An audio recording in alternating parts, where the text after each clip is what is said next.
엘리야는 남쪽 유다 선지자가 아니라 북쪽 이스라엘의 선지자입니다. 이 엘리야가 그때 상황 속에서 어떻게 그리스도를 누렸는가, 오늘 이 엘리야를 통해서 우리 자신들을 점검하는 그런 시간이 되기를 바랍니다.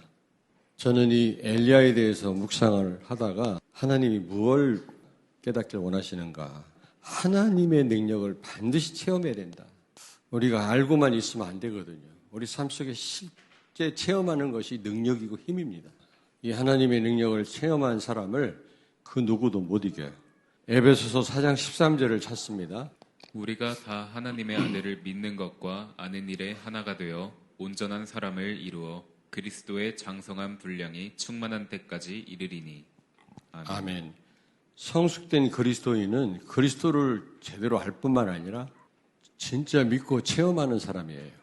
귀신도 알고 떠느니라 그랬어요. 마귀도 예수님이 누군지를 알아요. 그러나 그걸 믿음이라고 하지 않잖아요. 우리가 알았다면 진짜 나를 맡겨야 돼요. 실제 그 능력을 체험해야 됩니다. 바알 선지자 450명이 이 엘리야를 못 이기지 않았습니까? 그리고 중요한 거는 이 제자 세우는 거. 마태복음 28장 19절을 찾습니다. 그러므로 너희는 가서 모든 민족을 제자로 삼아 아버지와 아들과 성령의 이름으로 세례를 베풀고. 아멘. 왜 전도해라 선교해라고 말씀하시지 않고 왜 제자를 삼으라고 했을까? 제자를 세워야만 지속이 돼요. 또 제자를 세워야만 세계복음화가 가능한 겁니다. 아무리 엘리야가 많은 능력을 체험하고 갈멜산 그 영적인 대결에서 승리했지만 혼자 갖고는 그 시대를 못 살려요. 이 엘리야는 사르밧 과부의 집에서 기적을 일으켰잖아요. 이스라엘 땅에 3년 동안 기근이 와가지고 먹을 게 없는 거 있죠. 굶어 죽고. 이 사르밧 과부에게는 아들 하나가 있거든. 조그마한 병에 기름 조금 있고 밀가루만 조금 있는 겁니다. 우리가 이거 먹고 죽으려고 한다는 거예요. 근데 엘리야가 와서 먹을 걸 달라고 하니까 지금 상황이 이게 보통 어려운 상황이 아니죠. 근데 믿음으로 엘리야를 대접하니까 계속 나오는 거예요. 그 통에서, 그 병에서 기름이 계속 나오는 거예요. 가뭄이 끝날 때까지 계속 나왔다 그랬어요. 열왕기상 17장 8절에서 24절에 보니까 이런 기적이 일어난 겁니다. 또 그 사르밧 과부의 독자 아들이요, 갑자기 죽었어요. 근데 이 아들을 살린 거 있죠. 열왕기상 17장 8절에서 24절에 이 내용이 나오죠. 이런 기적이 일어난 거예요. 뿐만 아니라 이 엘리야는요, 이 갈멜산에서 영적 전쟁에 승리했잖아요. 열왕기상 18장 37절에서 40절을 찾습니다. 여호와여, 내게 응답하옵소서. 내게 응답하옵소서. 이 백성에게 주 여호와는 하나님이신 것과 주는 그들의 마음을 되돌이키심을 알게 하옵소서 하매. 이에 여호와의 불이 내려서 번제물과 나무와 돌과 흙을 태우고 또 도랑의 물을 핥은지라. 모든 백성이 보고 엎드려 말하되 여호와 그는 하나님이시로다. 여호와 그는 하나님이시로다 하니. 엘리야가 그들에게 이르되 바알의 선지자를 잡되 그들 중 하나도 도망하지 못하게 하라 하매 곧 잡은지라. 엘리야가 그들을 기손 시내로 내려가다 거기서 죽이니라. 아멘. 아멘. 재물 송아지를 각을 떠가지고 불이 내려서 그 태우는 그런 영적인 대결을 합니다. 근데 이 바알 선지자 450명은 아무리 몸부림을 쳐도 불이 내릴 리가 없지. 근데 이 엘리야는 여러분 다 아시겠습니다만은 오히려 막 갖다 물을 더 붓어요. 그 재물 위에다가. 근데 엘리야가 기도하니까 하늘에서 불이 내려가지고 완전히 그 재물을 다 태워버린 거예요. 그래서 기손 시내가에서 그 바알 선지자 450명을 다 죽이는 거예요. 이런 역사가 일어난 겁니다. 완전히 우상을 무너뜨린 거죠. 그리고 열왕기상 18장 45절에 보니까 3년 동안 이스라엘 땅에 하나님이 재앙을 내리셔서 비가 안 오게 만듭니다. 여러분 3년 동안 비가 안 오면 사막화 현상이 일어나가지고 다 굶어 죽어야 됩니다. 그때는 농경사회이기 때문에. 그런 상황에서 엘리야가 기도할 때 비가 내려가지고. 그런데 이런 소식을 아방의 부인된 그 이세벨이 듣고요. 막 일을 가는 겁니다. 내가 저 엘리야를 죽이겠다. 군사를 풀어가지고 엘리야를 잡아들여라.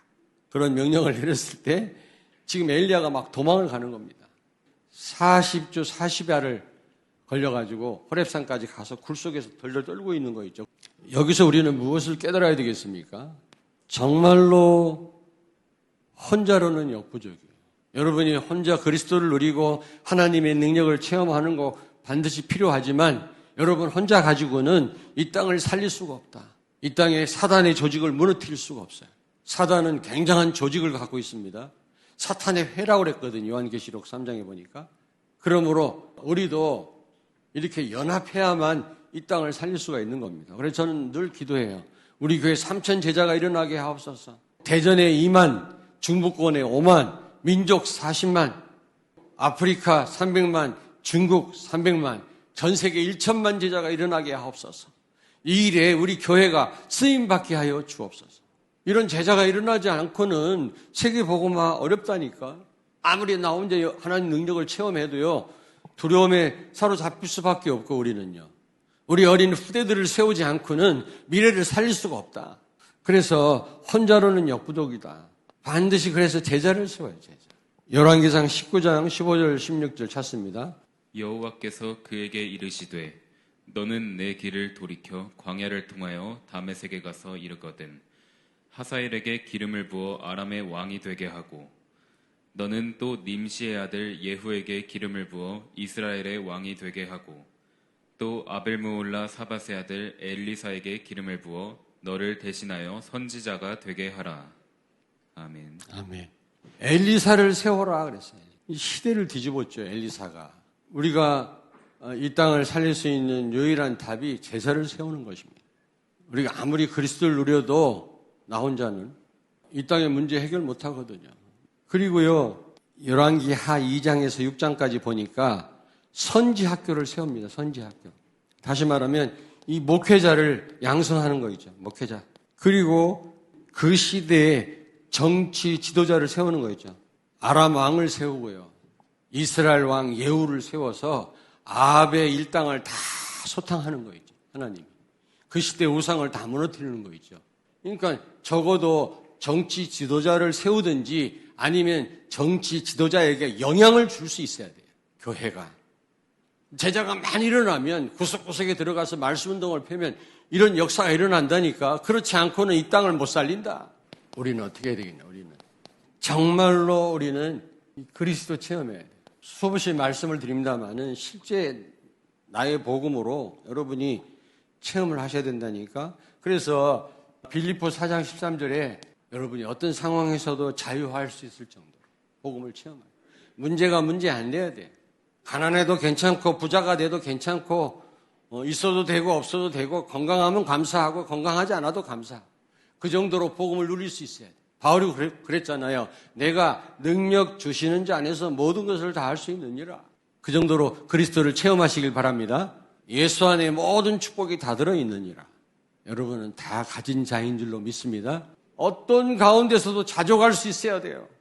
그러면 사단의 세력이 어떻게 여러분을 건들 수 있겠습니까?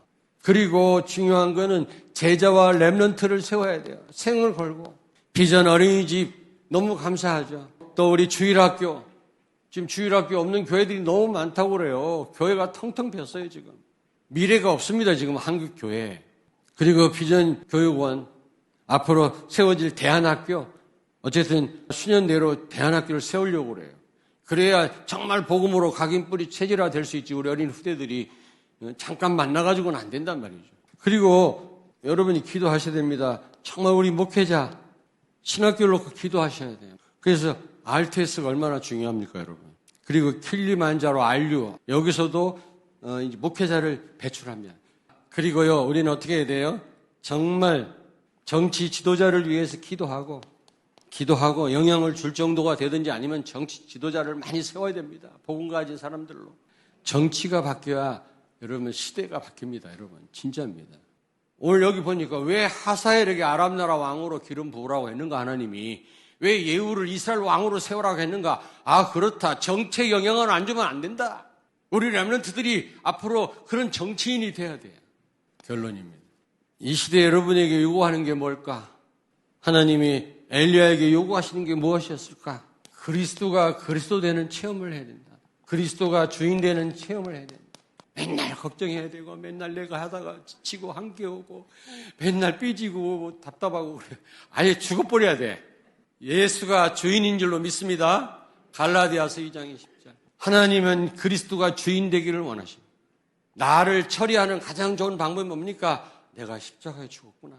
덜 죽으니까 맨날 괴로운 거예요. 걱정해야 되고 내가 해야 되고 시험 들고 힘들어요. 한계 오고. 근데 내가 진짜 죽었다. 바울은 날마다 죽는다고 했잖아요. 늘 확인하셔야 돼요. 하나님이 이 시대 여러분과 우리 교회 요구하시는 게 뭔가? 정말 제자를 세우는 거다. 후대를 렘넌트 서밋. 저는 엘리야에 대해서 묵상하면서 엘리야가 한 일이 많이 있어요. 그러나 특별히 엘리야를 통해서 하나님은 우리에게 요구하시는 게 뭘까? 정말 하나님 능력 체험하는 것과 제자를 세우는 거구나. 기도하겠습니다. 살아계신 하나님, 오늘 엘리야를 통해서 우리에게 중요한 깨달음을 주신 것을 감사합니다. 우리가 머리로만 알고 있지 않게 하시고 정말 우리 영혼 속에 이 오늘 말씀을 담고 기도하다가 우리를 통해서 정말로 많은 복음 가진 제자가 일어날 뿐만 아니라 우리가 그리스도를 그리스도로 사실적으로 체험할 뿐만 아니라 정말 많은 정치 지도자들이 렘넌트 가운데 세워지게 하시고 정치 지도자에게 영향을 줄 정도로 그런 교회와 우리 성도들의 삶이 되게 해 주옵소서. 예수님 거룩하신 이름으로 기도하옵나이다. 아멘.